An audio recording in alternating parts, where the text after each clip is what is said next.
மாற்று ஜாதியில் திருமணம் செய்வதற்கு கட்டாயம் கூடாதுன்னு சொல்றதுக்கு அடிப்படையான காரணம் சார் நீங்க ஜாதி வித்து ஜாதி பண்ணும்போது அதனால வீட்ல குழப்பங்கள் வரும் சார். தேவையில்லாத இப்ப ஒரே சண்டைகள் ஜாதியில கல்யாணம் பண்ணா பிரச்சனைகள். பிரச்சனை வந்ததே இல்ல, டிவோர்ஸ் போனதே இல்ல.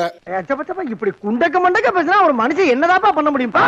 சுற்றத்தார்கள்லாம் அப்பதான் நம்ம கிட்ட ஒண்டி இருக்கிற மாதிரி எனக்கு தோணுது சார். அவங்க அண்ணனுக்கு கொஞ்சம் வேற கேஸ்ட்ல பண்ணிட்டேன் சார். கொஞ்சம் சொந்த பந்தங்கள்லாம் கொஞ்சம் தள்ளி இருக்கிற மாதிரி இருக்கு. நம்ம சாதிக்கார பையல்ல அந்த பாசம் இல்லாமையா போகும். எங்க அண்ணன் வந்து வேற கேஸ்ட் மேரேஜ் தான் சார். ஆக்சுவலா இன்டர் கேஸ்ட் மேரேஜ் தான்.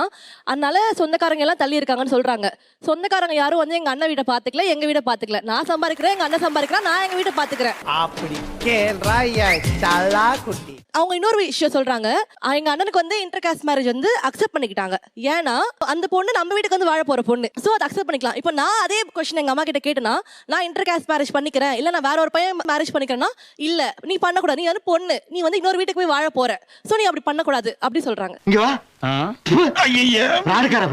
என் பொண்ணு மாதிரி இவளை எப்படி பாத்துக்கணும் அந்த மாதிரி நான் பாத்துக்குவேன் என் மருமகளை. இவ அடுத்த வீட்டுக்கு தெரியாத இடத்துக்கு போறதுனால இவளை எப்படி அவங்க பாத்துக்குவாங்களோ ஒரு பயம். ஒரு அம்மாவா இருந்து எனக்கு ஒரு உங்கள பயம். மாதிரி ஒருத்தவங்க வேற ஜாதியில இருக்கவே மாட்டாங்களா என்ன? அப்படி கேளுங்க.